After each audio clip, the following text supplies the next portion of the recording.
बहुत ऐसे किसान हैं जिनका एफडीओ बैंक ट्रांसफ़र सभी यस दिखाई पड़ रहा है, लेकिन अभी उनके खाते पर बैलेंस नहीं आया है। खाते पर पैसा अभी तक नहीं आया है। देखेंगे इनका स्टेटस, जो भी किसान देखते हैं उनका स्टेटस भी दिखाई पड़ता है। और बैंक की जो आधार सीडिंग होता है, आधार की ऑफिशियल वेबसाइट पर जा करके देखते तब भी वो वहाँ पर शो करता, लेकिन उनका पेमेंट अभी तक उनके खाते पर नहीं आया है। और पीएम किसान की ऑफिशियल वेबसाइट के तरफ से उसमें बैलेंस दिखाई पड़ता है कि सभी के खाते में पैसा भेज दिया गया। इसमें सबसे ज़्यादातर इंडिया पोस्ट पेमेंट बैंक में ऐसी प्रॉब्लम है जिसके कारण पीएम किसान का पैसा तो भेज दिया गया और स्टेटस भी यस दिखाई पड़ रहा, लेकिन उनके खाते पर अभी पैसा नहीं आया है। लेकिन पैसा 23 तारीख से और 28 तारीख के बीच में बैंक में आ चुका है। और इसके बाद वहां पर जितने भी स्टेटस हैं, जैसे पीएम किसान एफएमएस की ऑफिशियल वेबसाइट पर वहां पर भी शो हो रहा है, सक्सेसफुल का मैसेज भी वहां पर दिखाई पड़ रहा है। और आधार सीडिंग देखा जाता है वेबसाइट पर से, वहां पर भी आधार सीडिंग में जो भी बैंक है उसका बैंक का नाम भी शो होता है, लेकिन उनके किसान के खाते पर रुपया नहीं गया है। ये प्रॉब्लम बहुत ऐसे किसान हैं जिनके में ये प्रॉब्लम अभी भी बनी हुई है। और इसकी आपको चिंता करने की कोई दिक्कत नहीं है। ये आपका बैलेंस 15 मार्च तक का सभी के अकाउंट में पहुंच जाएगा। लेकिन मैं पहुंच चुका है, लेकिन अभी किसी कारणवश डाटा प्रॉब्लम आई है। किसानों का ऐसा प्रॉब्लम है। आज हम ऐसे किसान का स्टेटस दिखाने जा रहे हैं जहां पर दोनों पीएफएमएस की ऑफिशियल वेबसाइट पर भी देखेंगे तो वहां पर सक्सेसफुल का मैसेज दिखाई पड़ रहा है, और पीएम किसान की वेबसाइट पर देखेंगे तो वहां पर भी पेमेंट सक्सेसफुल दिखाई पड़ रहा है। और आधार सीडिंग देखते हैं तो आधार सीडिंग में जो बैंक है, बैंक में जाकर बैलेंस चेक किया है, उस वहां पर भी नहीं बैलेंस शो हो रहा है। तो सबसे पहले पीएम किसान की ऑफिशियल वेबसाइट पर चले आना है। जिन किसानों को ऐसी प्रॉब्लम है पर आ करके आप सबसे पहले अपना स्टेटस को चेक करना है। पेज का लिंक वीडियो के डिस्क्रिप्शन में मिल जाएगा, उस पर क्लिक कर लेना है तो आपको इस पेज पर रिडायरेक्ट कर दिया जाएगा। और यहाँ पर आएंगे तो सबसे पहले अपनी रजिस्ट्रेशन डाल करके स्टेटस को देख लेना है कि कौन सी दिक्कत अभी इसमें शो हो रही। तो ये और नाउ योर स्टेटस पर क्लिक करना है। तो आपको सबसे पहले रजिस्ट्रेशन डालना होता है। ये कैप्चा दिखाई पड़ रहा है, सेम टू सेम इस बॉक्स में कैप्चा डाल देना है और डालने के बाद गेट ओटीपी पर क्लिक करना है। अगर आपको रजिस्ट्रेशन नंबर नहीं पता है तो यहाँ पर अपना रजिस्ट्रेशन नंबर, इस पर क्लिक करके अपना आधार कार्ड और मोबाइल नंबर से अपनी रजिस्ट्रेशन कोड ढूंढ सकते हैं। तो चलिए, हमारे पास रजिस्ट्रेशन अवेलेबल है तो हम रजिस्ट्रेशन डालकर गेट ओटीपी पर क्लिक करते हैं। दोस्तों, ओटीपी डाल करके फिर आगे की प्रोसेस माने स्टेटस दिखाते हैं कि इन किसान का स्टेटस किस प्रकार दिखाई पड़ रहा है, और बैलेंस भी अभी तक इनके खाते पर नहीं शो हो रहा। स्टेटस खुलकर सामने आ गया है और थोड़ा नीचे करते हैं तो इनका स्टेटस एफडीओ प्रोसीड यस दिखाई पड़ रहा है और पेमेंट स्टेटस भी यस शो हो रहा है। और यहाँ पर देखेंगे तो पेमेंट मोड आधार दिखाई पड़ रहा है, और जो आधार से इनकी बैंक है उसको चेक किया जाता है तो इंडिया पोस्ट पेमेंट बैंक दिखाई पड़ता, लेकिन उस पर अभी तक बैलेंस नहीं आया है क्योंकि उन्होंने बैंक में जा कर के चेक करवाया है और बाहर से इनका अंगूठा लग जाता, जिसके कारण चेक किया तो उसमें भी बैलेंस नहीं शो हो रहा है। तो एक किस्त का पैसा शो हो रहा है। यहाँ पर देखेंगे तो एलिजिबिलिटी स्टेटस पर क्लिक करके इनका स्टेटस भी देख लेते हैं कि एलिजिबल हैं कि नहीं। लैंड सीडिंग यस शो हो रहा है, यहाँ पर ईकेवाईसी भी शो हो रहा है, और यहाँ पर Aadhaar bank seeding account seeding status भी शो हो रहा है। तो चलिए दोस्तों, हम सबसे पहले देख लेते हैं कि इनका आधार किस बैंक में लगा है। आप अगर डायरेक्ट पेज पे जाना चाहते हैं आधार कार्ड के तो आप यहाँ पर क्लिक हेयर पर क्लिक कर लेंगे तो आपको आधार की साइट पर रिडायरेक्ट कर दिया जाएगा। आधार सीडिंग के लिए जब उस पर क्लिक करेंगे तो आपके सामने ऐसा पेज दिखाई पड़ेगा। यहाँ पर आपको लॉगिन करना है। अपने लॉगिन पर क्लिक करके और अपना आधार कार्ड नंबर डालना होगा। यहाँ पर क्लिक करेंगे तो आपके सामने एक ऐसा पेज खुलेगा।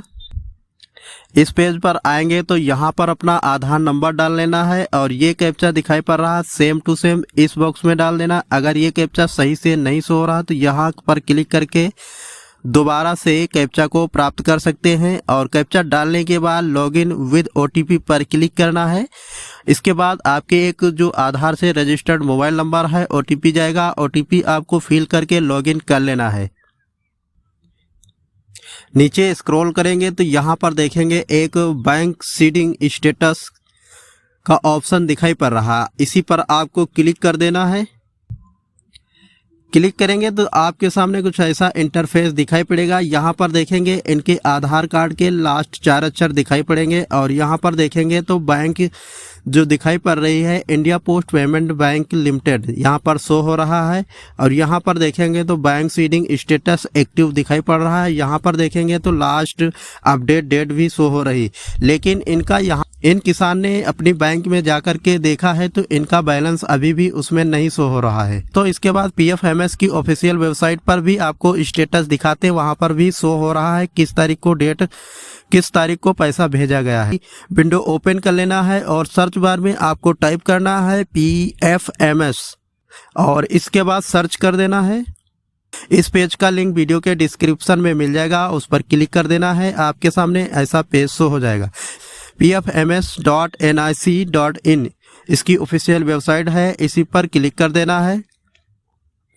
क्लिक करेंगे आपके सामने ऐसा पेज शो यहाँ पर आ जाएंगे तो यहाँ पर आपको 3 लाइन दिखाई पड़ रही हैं, इस पर क्लिक करना है। क्लिक करेंगे आपके सामने कुछ पॉपअप नीचे की ओर खुलेगा और यहाँ पर देखेंगे तो पेमेंट स्टेटस पर क्लिक कर देना है। स्टेटस पर क्लिक करेंगे तो आपके सामने 5-6 ऑप्शन दिखाई पड़ेंगे और यहाँ पर देखेंगे डीबीटी स्टेटस ट्रैकर, इसी पर क्लिक कर देना है। क्लिक करेंगे तो थोड़ा नीचे स्क्रॉल कर लेना है, टाइप करना है। जैसे देखेंगे तो यहाँ पर से कैटेगरी को सेलेक्ट कर लेना है, पीएम किसान, यहाँ पर क्लिक करेंगे और पीएम किसान को सेलेक्ट कर लेना है। पीएम किसान सेलेक्ट करेंगे, फिर आपके सामने कुछ ऑप्शन इस प्रकार का शो होगा और यहाँ पर देखेंगे तो पेमेंट पर क्लिक है, पेमेंट पर ही क्लिक रहने देना है। यहाँ पर पीएम किसान की जो रजिस्ट्रेशन होती है उसको इसमें टाइप कर देना है। और अगर आपको ये वाला इंटर बेनिफिशियरी कोड पता है तो बेनिफिशियरी कोड से भी जान सकते हैं। तो चलिए, हमारे पास पीएम किसान का रजिस्ट्रेशन नंबर है, उसको कॉपी कर चुके हैं हम। यहाँ पर पेस्ट करके रजिस्ट्रेशन इस बॉक्स में जब डाल देंगे, इसके बाद ये कैप्चा दिखाई पड़ रहा है, सेम टू सेम आपको इस बॉक्स में डाल देना है। अगर ये कैप्चा सही से नहीं शो हो रहा है तो यहाँ पर क्लिक करके दोबारा से कैप्चा को प्राप्त कर सकते हैं। इसके बाद यहाँ पर देखेंगे तो सर्च पर क्लिक करेंगे तो आपके सामने स्टेटस खुल जाएगा। नीचे स्क्रॉल करेंगे तो आपके सामने यहाँ पर देखेंगे तो एप्लीकेशन आईडी आ जाएगी। यहाँ पर देखेंगे तो किसान का नाम शो हो जाएगा, यहाँ पर बेनिफिशियरी कोड शो हो जाएगा, यहाँ पर एजेंसी नाम शो हो जाएगा और यहाँ पर देखेंगे तो scheme code income support instalment first यहाँ पर शो हो रहा है। और यहाँ पर आधार के लास्ट अंक भी देख सकते हैं। यहाँ पर देखेंगे जो मैपिंग आधार सीडिंग से जो आधार कार्ड दिखाई पड़ रहा है वही यहाँ पर देखेंगे तो ये शो हो रहा है। करने के लिए हमने ये स्टेटस आपको दिखाई पड़ रहा है, उसमें भी 18-21 लास्ट में था और इसमें भी देखेंगे तो 18-21 आधार कार्ड के लास्ट के अक्षर हैं। और इसके बाद यहाँ पर बैंक स्टेटस में कुछ भी नहीं दिखाई पड़ेगा और यहाँ पर अमाउंट में दिखाई पड़ेगा 2000 रुपये और यहाँ पर रिक्वेस्ट डेट भी शो हो जाएगी कि इनका 20 फरवरी 2024 को 8:17 PM पर इनका पैसा बैंक में आया है। और यहाँ पर देखेंगे तो वैलिडेट पर दिखाई पड़ेगा 20 फरवरी और यहाँ पर देखेंगे तो अप्रूव्ड बाई एजेंसी भी शो हो रहा है। यहाँ पर सेक्शन ऑफ स्टेटस में देखेंगे तो 23 फरवरी 2024 22:10 पर शो हो रहा है। इसके स्क्रॉल थोड़ा करेंगे तो सबसे फर्स्ट पर आप देखेंगे तो यहाँ पर इनका पेमेंट सक्सेसफुल दिखाई पड़ रहा है। यहाँ पर देखेंगे फाइल स्टेटस बैंक रिसीव 23 फरवरी का स्टेटस यहाँ पर शो हो रहा है। दोस्तों, इन्होंने अपने बैंक में जाकर भी देखा है तो बैलेंस नहीं शो हो रहा है और इनका बाहर से भी अंगूठा व अंगुली लग जाती हैं, वहाँ पर भी इनके बैंक में देखा गया तो इनके बैंक में अभी तक पैसा नहीं प्राप्त हुआ है। दोस्तों, इनकी समस्या कुछ भी नहीं है, सारी सही है। इनका बैलेंस 15 मार्च तक का इनके खाते पर ट्रांसफ़र हो जाएगा। बैंक को रिसीव हो चुका है, किसी कारणवश इनके खाते पे नहीं आया है। ये कुछ टेक्निकल कमी के दिक्कत से इनका पेमेंट नहीं शो हो रहा है। की समस्या इसी प्रकार की है तो घबराने की कोई बात नहीं है, आपका बैलेंस आपके खाते में आ जाएगा। दोस्तों अभी भी किसी भी प्रकार का आपके मन में सवाल है तो हमसे कमेंट करके पूछ सकते हैं। मिलते हैं फिर किसी टॉपिक पर, तब तक के लिए जय हिंद।